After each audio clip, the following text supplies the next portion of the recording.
Do you think you're doing worse, the same, or better than the average American with money right now? Because once you hear these numbers, you might realize you're doing way better than you thought, or it might make you realize that you just need to make some simple changes. These are 10 brutal money stats about the average American in 2026. What's up, you guys? My name's Ashley, and I want to be clear about why I'm sharing these numbers. It's not to scare you or make you feel bad. It's because understanding where most people are financially is the fastest way to see where the real opportunities are to pull ahead. These are verified numbers from the Federal Reserve, Experian, Ramsey Solutions, and other major research sources, so let's get into it. Stat number 10, total U.S. consumer debt just hit $18.8 trillion.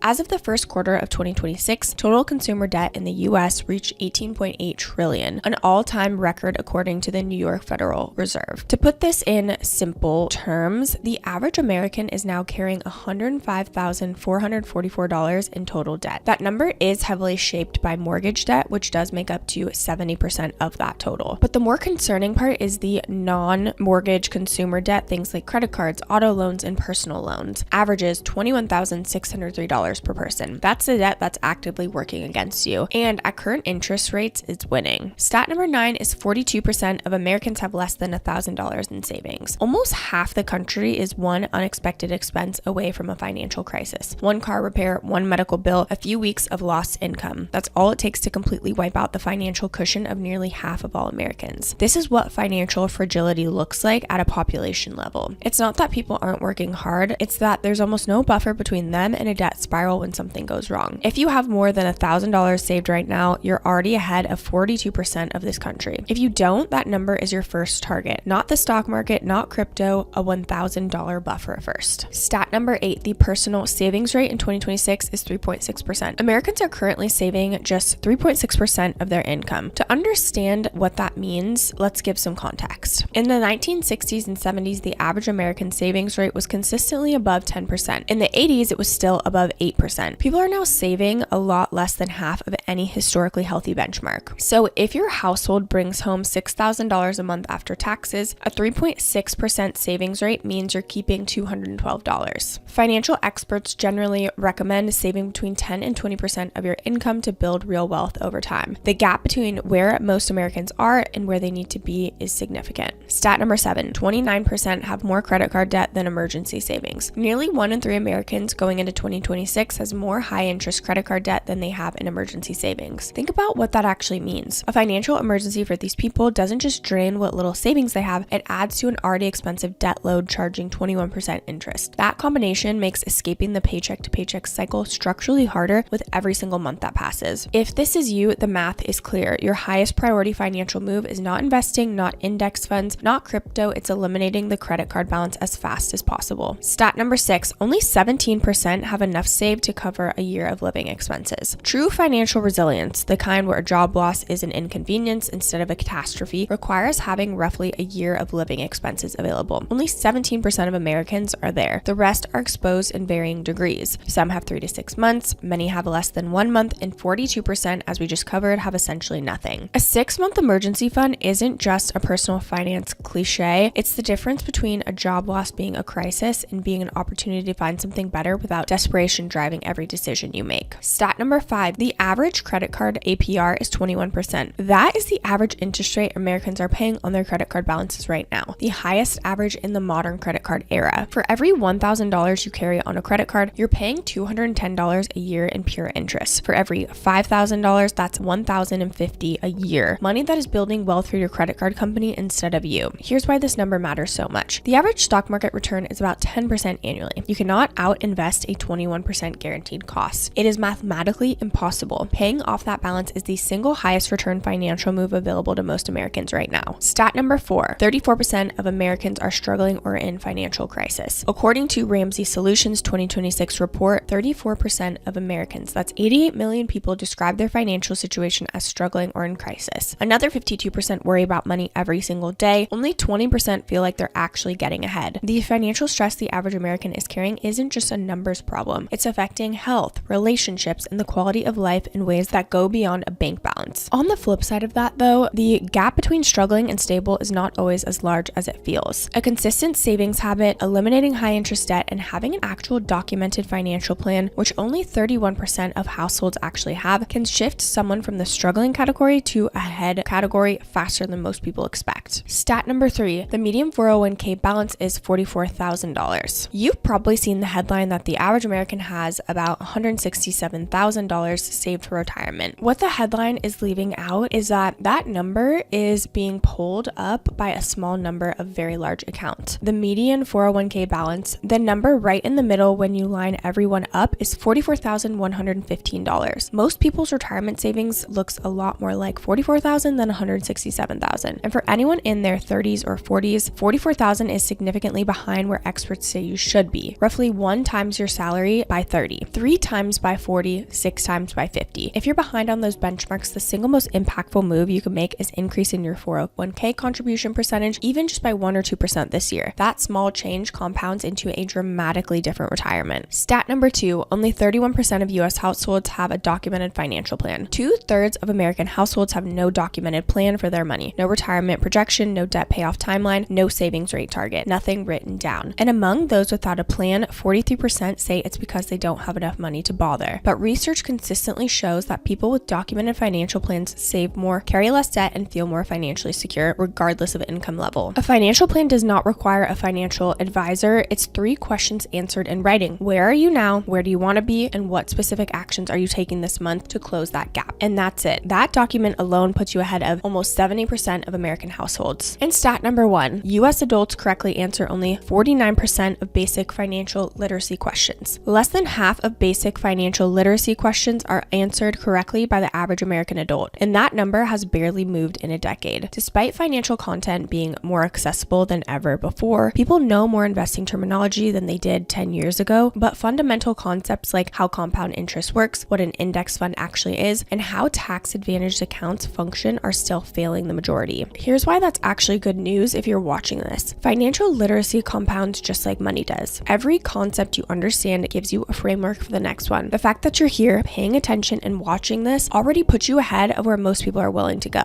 Okay, now what to even do with this information? So if you see yourself in any of these statistics, the move is not to panic. It's to pick the one that applies most directly to you and take one concrete action on it this week. If you're in the 42% with under $1,000 saved, your action is setting up an automatic weekly transfer to your savings, even just $25. If you're carrying a credit card balance, your action is writing down the balance and interest rate and setting a specific payoff date. If you're ready to start building more actively, Coinbase is a super simple starting point for adding crypto position to your portfolio. If you do want to check it out, we do have a link down in the description below. And if you do have any self-employment or side hustle income, Mercury is one of the best no-fee business bank accounts out there. Again, that is also linked in the description below. I do want to mention that these are affiliate links, which means we may earn a small commission at no extra cost to you. So if you do choose to use our links, we just want to thank you so much in advance for supporting our channel. It really helps us to continue to create free content just like this. The average American's financial situation is more fragile than most people realize, but the baseline is low enough that consistent intentional habits can really separate you from the average faster than you'd think. The most important thing you can do right now is pick one stat that hit home and take one action on it before the week is over. That wraps up this video. Don't forget to like and subscribe and leave any comments or questions below. We'd love to hear from you. Thank you so much for watching, and I'll see you in the next video.